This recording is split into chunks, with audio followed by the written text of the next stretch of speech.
Salam.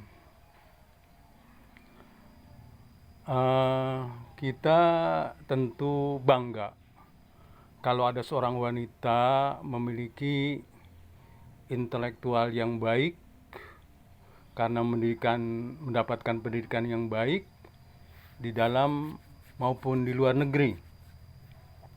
Kita bangga apalagi dia mampu menerangkan, mengulas sesuatu yang cuma sedikit orang bisa mengulasnya. Misalnya mengenai pertahanan, mengenai keamanan, mengenai teknologi persenjataan. Nah, inilah dia. Kita mendapatkan saat ini seorang yang bernama ya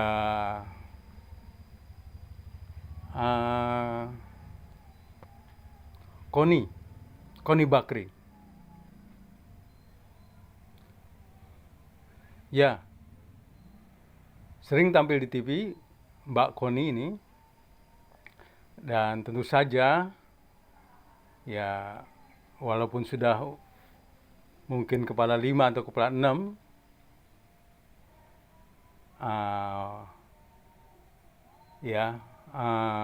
bekas-bekas cantiknya masih ada. Ya, kita harus akui. Namun belakangan kita jadi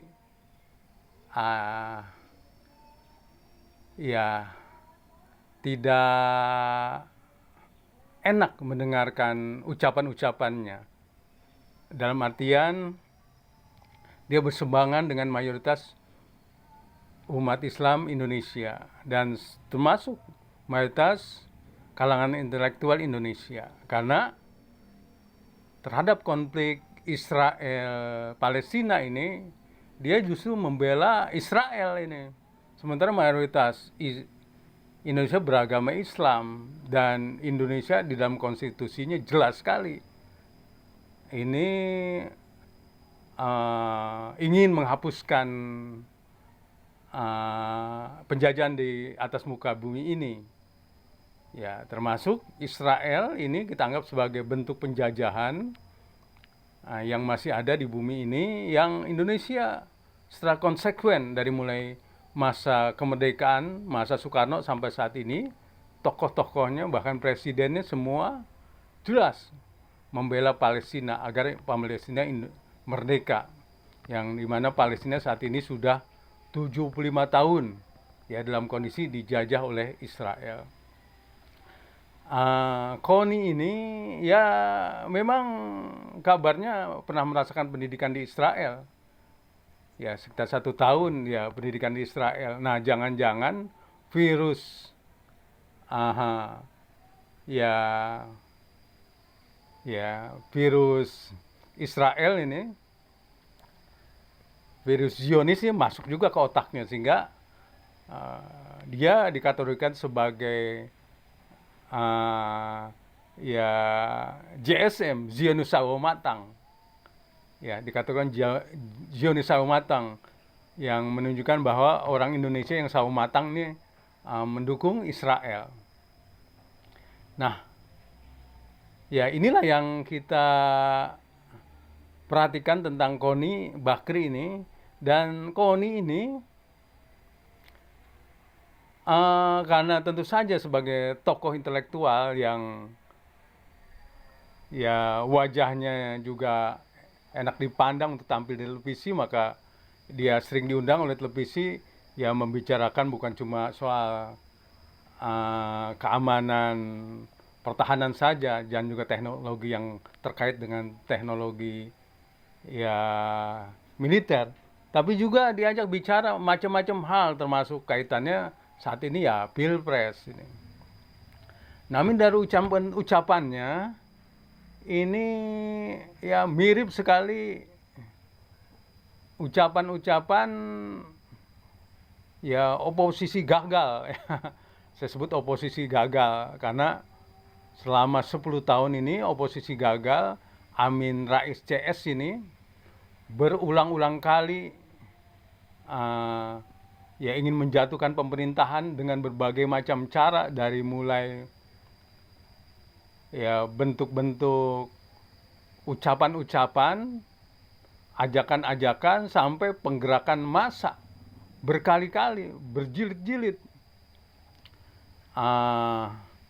ya melakukan demo di Indonesia. Namun ya lagi-lagi mereka sampai Pak Jokowi di ujung pemerintahan ini tidak bisa menggoyahkan pemerintahan yang dipilih dari hasil pemilihan rakyat ini, artinya melalui pilpres. Dan kita tahu ya, yang namanya ya oposisi gagal nih, Amin Rais CS ini adalah orang-orang yang sudah kena virus Wahabisme dan Hizbut Tahrir.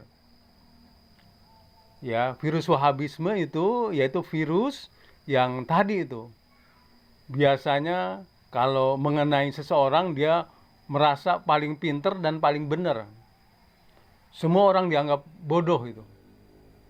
Ya, termasuk di sini ya Raja Dungu, ya Rocky Gerung itu kategori kena virus Wahabisme itu, karena dia merasa paling pinter dan paling benar.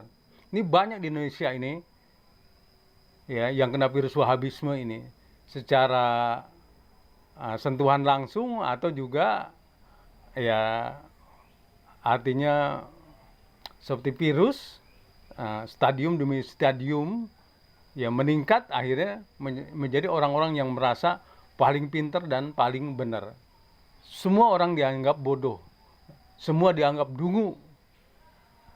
Ya, cendekiawan lain dianggap dungu, parlemen dianggap dungu, eksekutif dianggap dungu. Nah ini, ya virus Wahabisme ini sudah banyak mengenai ya orang-orang Indonesia. Cuma tadi itu ada ya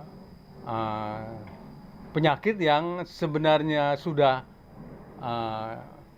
ya mengenai tubuhnya, tapi dia tidak merasa paling benar dan merasa paling pintar. Nah, dan kita ulang-ulang supaya mereka tahu bahwa Timur Tengah menjadi hancur, menjadi negara-negara gagal, perang saudara, kerusuhan itu karena virus Wahabisme ini. Adanya orang-orang yang bisa dia mengaku ulama, cendekiawan, merasa paling pintar, merasa paling benar. Tidak ada cerita kompromi itu, yang ada maunya dewe. Akhirnya itulah ya cuma mereka yang inginnya didengar, ingin diperhatikan. Tapi alhamdulillah kita ulang-ulang lagi-lagi pusat Wahabisme sudah ditutup, yaitu di Saudi Arabia yang membiayai Wahabisme ini selama 200 tahun. Sekarang ini ditutup oleh pangeran sendiri, yakni Pangeran Salman, karena dia menempuh pendidikan lama di Barat. Ya, dia tahu ini sumber kerusakan di Saudi Arabia maupun di Timur Tengah ini Wahabisme, maka dia tutup Wahabisme ya di Saudi Arabia oleh pangerannya sendiri. Jadi kita pun penuh harap di Indonesia pun akan melemah Wahabisme, karena secara dana itu sudah berkurang dari Saudi Arabia. Nah, kembali ke KONI ini, KONI ini juga ya seperti Wahabisme ini udah mulai. Bukan cuma ngomong militer, ngomong teknologi militer saja, tapi udah mulai nampaknya seperti memprovokasi orang-orang supaya menurunkan Jokowi. Ya, ngomong-ngomong investment, ya bertemulah di situ orang-orang yang kena virus Wahabi dan orang yang sudah kena virus Zionis ini. Ya, dan dua-duanya kita tahu Wahabisme maupun Zionis itu made in of Amerika. Ya, dua-duanya nih ciptaan hegemoni. Ya, ciptaan ya Amerika dulu, Inggris, dilanjutkan oleh Amerika sebagai hegemoni. Jadi kembali kepada Bu KONI Ya, ya Bakri ini sudah menjadi Zionis sawo matang. Salam.